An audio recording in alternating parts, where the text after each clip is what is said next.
Hello दोस्तों, स्वागत है आप सभी का।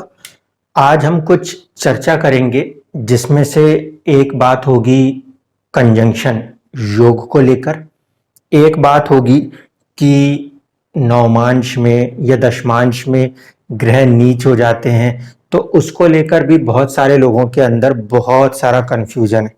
ठीक है, इसीलिए कुछ ऐसे प्रोमिनेंट लोगों के चार्ट्स को देखते हैं जिसके बाद अपन समझ सकें, सीख सकें कि वाकई में चीज वैसी है जैसी पढ़ाई जाती है या रियलिटी कुछ और ही डेप्थ के अंदर छिपी हुई है। जैसे कि आप इस कुंडली को देखेंगे तो इस कुंडली में हमारा मेन फोकस एरिया जो रहने वाला है वो है संचित धन, सेविंग्स। दूसरा, अर्निंग्स के ऊपर हम फोकस रखेंगे। ठीक है, क्योंकि बिल गेट्स जी का चार्ट है तो उन्होंने मोस्टली जो काम किए हैं वो क्या किया है, कमाई की है अच्छे से, और कमाने के बाद उसको चैरिटी के तौर पर लोगों को बांटा है। ठीक है, तो इस चीज को ध्यान में रखना है। हमारा जो यहाँ पे कुछ कंसर्न्स हैं जो कि आपके पुराने मिथ को ब्रेक कर सकें वो क्या होंगे। अगर नवमांश में कोई ग्रह नीच का हुआ है तो क्या परेशान होने की जरूरत है, या नवमांश में ग्रह का नीच होना भी फायदेमंद रिजल्ट दे सकता है, इसके ऊपर हमारा ये पूरा फोकस रहने वाला है। चलिए देखते हैं कि किस तरीके से ये कुंडली काम कर रही है। पहले तो इस कुंडली में लगन को देख लें। लगन जो आ रहा है वो पुनर्वसु नक्षत्र में है, गुरु के पास है। गुरु जो है वो इस कुंडली के अंदर स्वामित्व रखते हैं 7th हाउस, लोगों के साथ जुड़ने की क्षमता, व्यापार, और 10th हाउस स्टेटस का। इसीलिए जातक की जो सोच होगी वो एक तो होगी व्यापार, नेचुरली उसमें इनबिल्ट होगा। दूसरा, लोगों के साथ जुड़कर अपने स्टेटस को डेवलप करने की भी एक प्रवृत्ति होगी। गुरु जो कि एक सात्विक ग्रह माने जाते हैं, इसीलिए ज्ञान भी होगा, परोपकार की भावना भी होगी। गुरु जो है वो सिंह राशि में बैठे हुए हैं और उसकी दृष्टि जो है वो सप्तम भाव पर है। और जब कभी भी ऐसे स्थिति बनती हो जहां पे लगन, आपका जो सोच का मालिक है, वो ही अपने भाव को देख ले तो उसको ज्यादा बल प्रदान कर देगा। यहाँ पे 7th हाउस को भी देखा, इसलिए व्यापार, दूसरों के साथ जुड़ने की क्षमता ज्यादा बढ़ी। नेचुरली इस कैपेसिटी ने इनके स्टेटस को भी राइज करा दिया। अब दो तीन चीजें जो हैं देखते हुए चलेंगे। थोड़ी सी ज्यादा इसमें खिचड़ी पकी हुई सी दिख रही है। जो कुछ भी काले रंग से लिखा हुआ है वो लगन कुंडली है। जो भी मैंने इसमें लाल रंग से लिखा है वो नवमांश की कुंडली है, और जो इसमें नीले रंग से लिखा है वो दशमांश कर्म की कुंडली है। देखिए, किस्मत की कुंडली जो है वो सीधे सीधे नवमांश की जो लगन आ रही थी वो कहाँ पे जा रही थी, वो जा रही थी लाभ भाव में। ठीक है, इसका मतलब है किस्मत से यहाँ पे इनके पास खूब अच्छी अर्निंग्स आएगी या फिर अच्छा फ्रेंड सर्कल रह सकता है। क्यों? क्योंकि नेचुरली नवमांश कहाँ जा रहा है, वो जा रहा है 11th हाउस की तरफ। आप इसको देखो कि ये 3 नंबर से बनी हुई लगन है। 3 नंबर से अगर लगन बनी होगी तो 3, 7 और 11 कैलकुलेशन जब शुरू हुई होगी तो कहाँ से शुरू हुई होगी, 7 से शुरू हुई होगी, 7th से गिन के देखेंगे तो ये अपने से सप्तम है। 7, 8, 9, यहां से देखें तो 1, 2, 3, 4, 5, 6, 7, अपने से 7वां गया, इसलिए कोई नेगेटिव नहीं है, एक तरीके से पॉजिटिव तरफ ही गया है नवमांश। इस स्थिति में किस्मत जो है वो अर्निंग्स का एक जरिया अच्छा खासा बना के देगी। अब सवाल है कि कर्म क्या। कर्म का जो लगन है, कर्म का लगन वो आ रहा है यहाँ पे 8th हाउस में। 8th हाउस क्या होता है, खोज, रिसर्च, डेवलपमेंट्स। तो यहाँ पर ये चीज जो है ये उनके प्रोफेशन का हिस्सा रही। उन्होंने चीजों को खोजा है, उस पर रिसर्च करते हैं और नए नए डेवलपमेंट्स को करते रहते हैं। तो ये कुंडली में आप जो तीनों लगन है, आपकी एक्चुअल लगन कुंडली का लगन, आपके नवमांश कुंडली का लगन और आपके दशमांश कुंडली का लगन, आपको एक हिंट दे रहा है कि किस तरीके से काम हो रहे होंगे। अब मैं बात पहले करता हूं कंजंक्शंस की। कुछ कंजंक्शंस डायरेक्टली नहीं दिखाई देते, ठीक है, लेकिन वो होते हैं। वो कैसे देखते हैं, देखिए यहाँ पे अगर हम देखें तो शनि, शुक्र और सूर्य ये तीनों लगन कुंडली में आपस में जुड़े हुए नजर आते हैं। ठीक है, अब ये देखना है कि क्या ये कॉम्बिनेशन नवमांश में भी बना रहता है क्या। देखिए शनि और शुक्र के बीच का कॉम्बिनेशन बना हुआ है, इसका मतलब है कि इन दोनों ग्रहों के बीच की जो डिग्री रही होगी ना वो 3.3 डिग्री से कम रही होगी, इनके बीच का गैप डिग्री का। इसकी वजह से ये तो तय हो जाएगा कि ये दोनों ग्रह काफी क्लोज कंजंक्शन में है। नवमांश के अंदर ये दोनों ही ग्रह जो हैं वो एग्जैक्टली साथ में आए हैं। इसका मतलब है ये सबसे स्ट्रॉन्ग कंजंक्शन है इस कुंडली के अंदर। अब लगन कुंडली से देख लीजिए, शुक्र जो है वो पंचम भाव का स्वामी है और 12th हाउस चैरिटी खर्चों का स्वामी है और बुद्धि का स्वामी है। शुक्र बैठा भी लगन कुंडली में किस राशि में है, अपने बुद्धि वाले पंचम भाव में ही बैठा हुआ है। शनि जो है वो इस कुंडली में 8th हाउस और 9th हाउस के मालिक हैं। 8th हाउस का मालिक होने के कारण कहीं ना कहीं गहरी रिसर्च, गहरी खोज की तरफ बुद्धि आसानी से जा सकती है।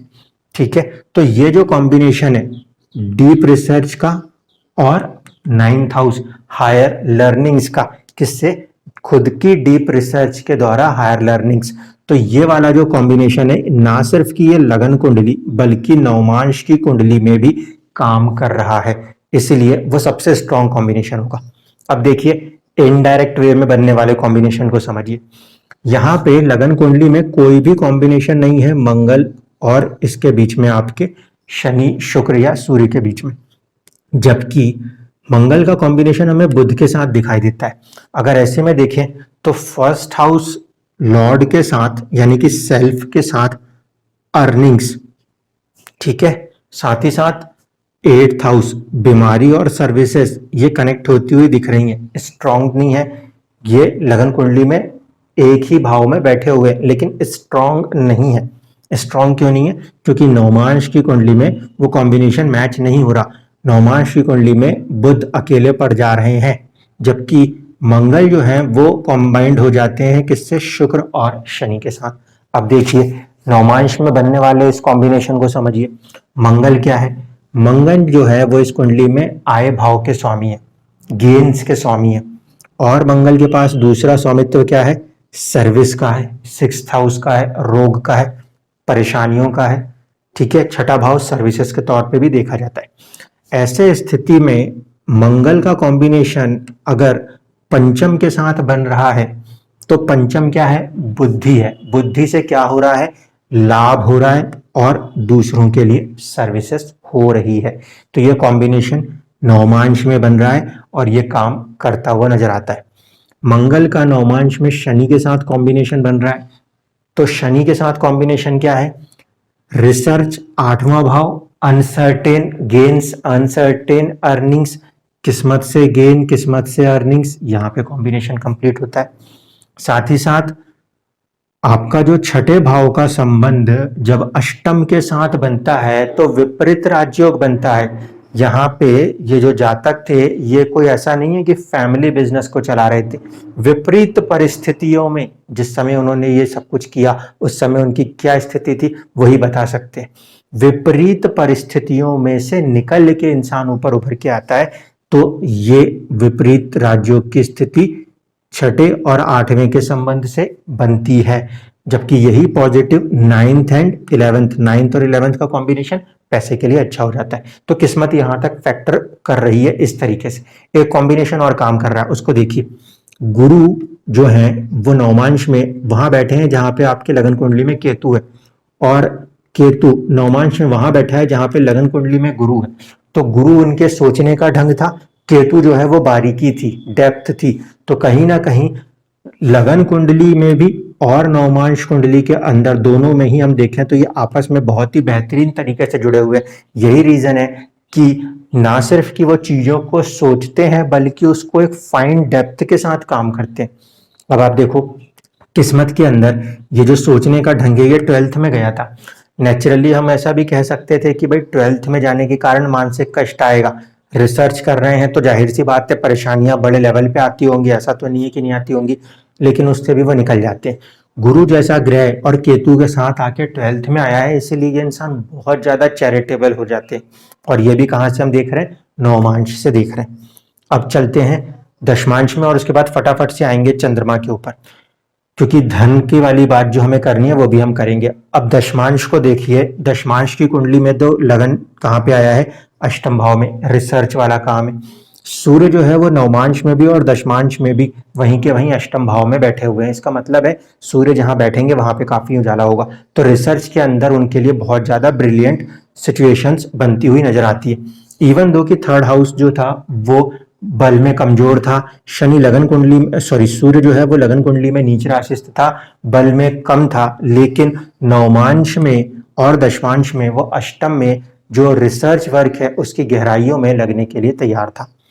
इसके बाद बात करें कि बुध जो है इस कुंडली के अंदर, उसको सबसे पहले उठा लीजिएगा।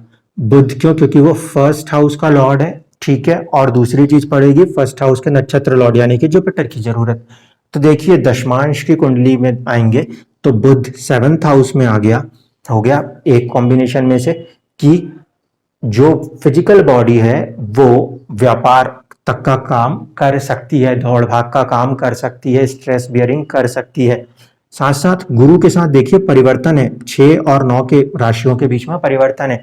इस परिवर्तन के कारण काफी स्ट्रगल शुरुआत में रहेगा, लेकिन जब ये गुरु परिवर्तन करेंगे तो गुरु, मैंने क्या बोला था, उनके सोचने का ढंग है, वो सोचने का ढंग कर्म के अंदर 7th हाउस से बहुत ज्यादा स्ट्रांगली जुड़ जाएगा।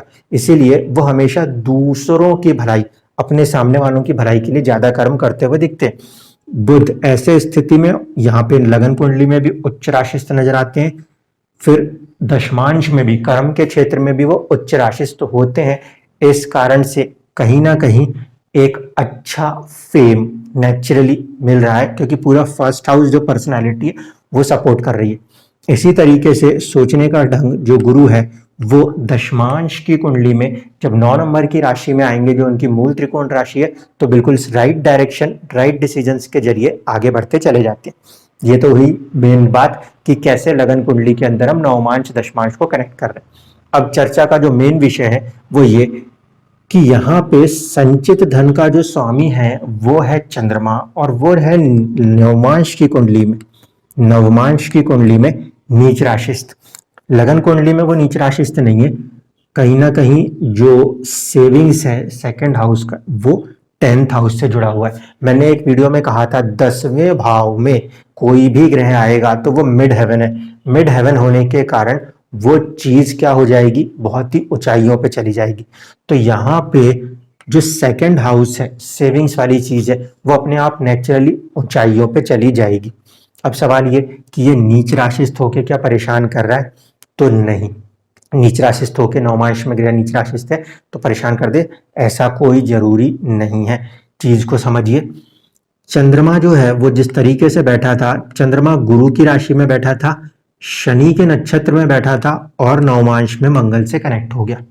अब इसको रीड करना शुरू करूं तो कैसे रीड होगा कि चंद्रमा जो है वो सपोर्ट ले रहा है इनके थॉट प्रोसेस, ये इनके सोचने का ढंग है। तो पैसा जो है वो पैसा थॉट प्रोसेस जुपिटर के साथ कनेक्ट हो रहा है, जो कि 7 और 10 को कनेक्ट करते हैं, 7वें और 10वें घर को कनेक्ट करते हैं। यानी कि पैसे के लिए वो अपनी सोच कैसे रखेंगे, व्यापार करना है, पैसा वहां से आएगा।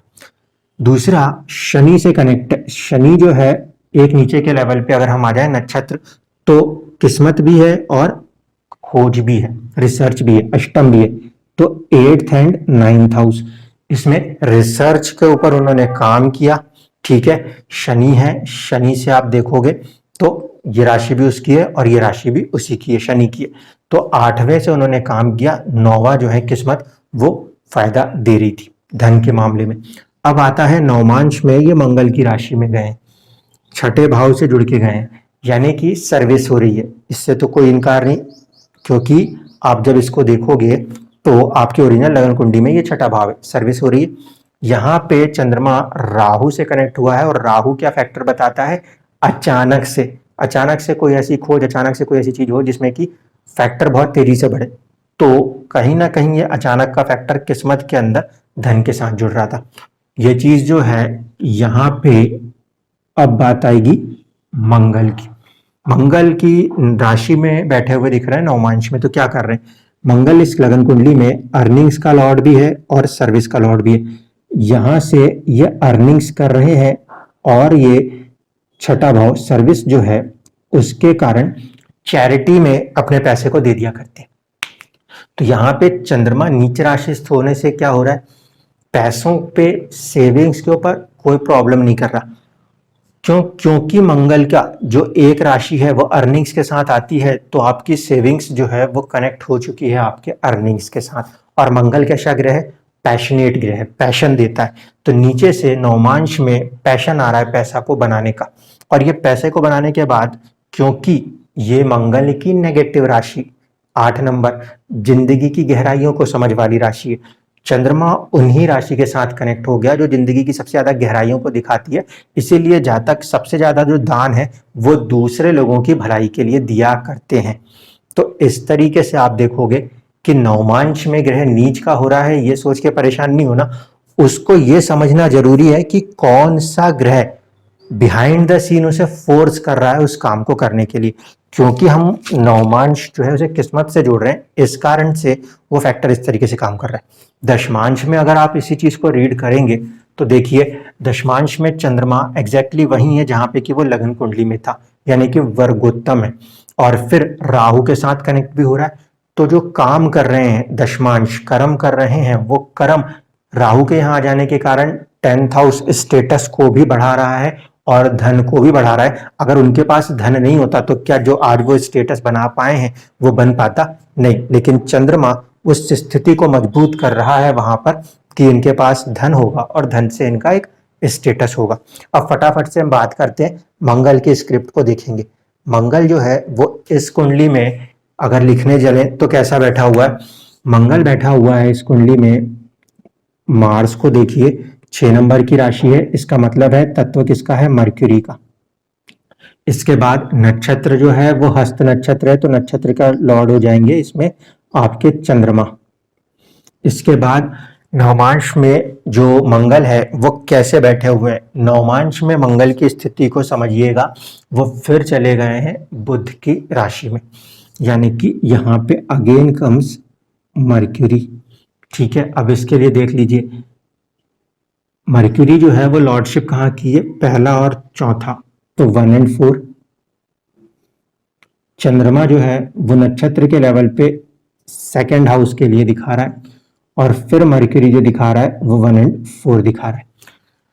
तो मार्स जो बैठे हुए हैं वो बेसिकली लॉर्डशिप कहाँ की रखते हैं, गेन्स की और सर्विस की। तो गेन्स और सर्विस कहाँ से हो रही है, first and fourth. First and fourth में क्या हो रहा है, फर्स्ट का मतलब है सेल्फ और फोर्थ का मतलब है कंफर्ट। सेल्फ को लगा रहे हैं, कंफर्ट जो है वो दुनिया उठा रही है। ठीक है, मर्क्यूरी कम्युनिकेशन, कंप्यूटिंग, ये सारे काम जो हैं वो कनेक्ट हो रहे हैं मंगल के पैशन के साथ। इस कारण से सेल्फ को लगा रहे हैं और 4th हाउस की चीजों को डेवलप कर रहे हैं।